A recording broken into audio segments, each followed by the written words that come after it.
या छोटी छोटी बातों में उदास होकर स्वयं को दुखी करके जीना चाहते हैं, ये हमें अभ्यास भी करना पड़ेगा और इसके लिए निर्णय भी करना पड़ेगा। एक महान संत हुए हैं, जब उनको लोग देखते थे तो वो हर समय मुस्कुराते रहते थे। तो लोगों ने उनसे जाकर के पूछा कि एक बात बताइए, आप इतने खुश कैसे रह सकते हैं? उन्होंने कहा कि जैसे ही मैं जागता हूँ तो शीशे में अपने आप को देखकर कहता हूँ कि एक अवसर आज फिर जीने का मिला, एक दिन आज फिर सामने है। तो अपने आप को देखकर मैं कहता हूँ क्या इरादा है, आज का दिन चिंता करते बिताना है, दुखी होकर बिताना है, मुस्कुराकर बिताना है, खुश रहकर बिताना है, निर्णय कर लो। तो अंदर से आवाज़ आती थी कि दुखी होकर क्यों जीना, मुस्कुराते हुए क्यों नहीं जीना, आनंदित रहकर क्यों नहीं जीना। तो फिर विचार आता था कि रुलाने वाले तो आएंगे, सिर दर्द पैदा करने वाले आएंगे, उदास करने वाले भी मिलेंगे तुम्हें, तो भी सोच लो क्या इरादा है। फिर मैं अपने अंदर से आवाज़ उठाता था कि दुनिया मेरी मुस्कुराहट छीनने आएगी, उदास करने आएगी, मुझे चिंतित करने के भी लोग प्रयास करेंगे, लेकिन मैंने निर्णय कर लिया, मैं खुश रहूँगा, प्रसन्न रहूँगा, मुस्कुराते हुए रहूँगा और कुछ भी हो हर स्थिति में अपनी मुस्कुराहट का दिया बुझने नहीं दूंगा। कि ये मैं हर रोज करता हूँ।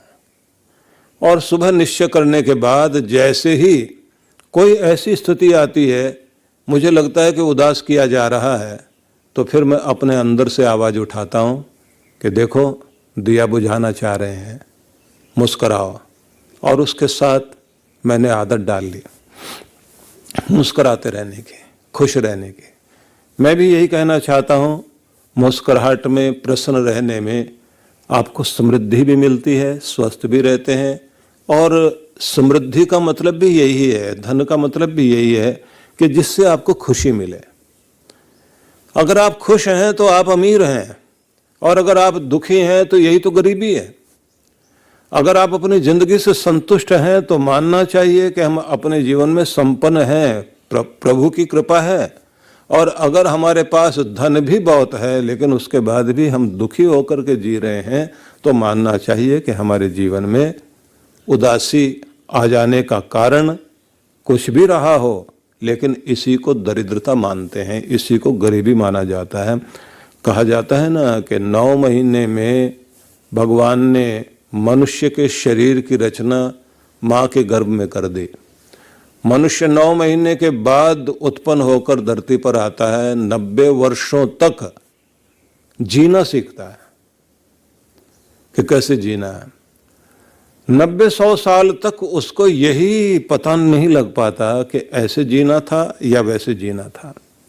गुरुजन जो हमें सिखाते हैं, उनकी शरण में रह करके हम लोगों को अपने आप को बहुत एक्सपर्ट लोग, विशेषज्ञ लोग, अच्छे चिंतक लोग, अच्छे लेखक लोग, अच्छे अनुभवी लोग, उनके द्वारा दिए गए विचार बिंदुओं के अनुसार अपने जीवन को खुश रहने की हमें चेष्टा करनी चाहिए।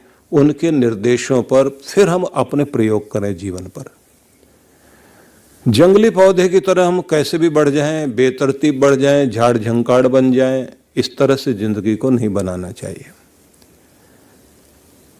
इसलिए कहा जाता है, आए एक ही घाट से, आए एक ही देश से, उतरे एक ही घाट, हवा लगी संसार की तो हो गए 12 बाट।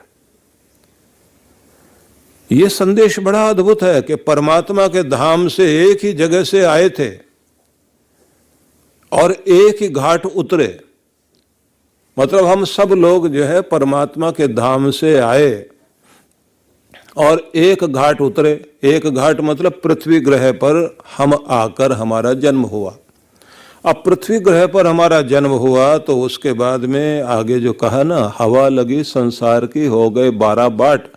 संसार की हवा लग गई, मतलब मोह माया लोभ क्रोध अहंकार ईर्ष्या द्वेष, ये सब जो है इसे माया मोह की जो हवा माना जाता है कि बस ये हवा लग गई।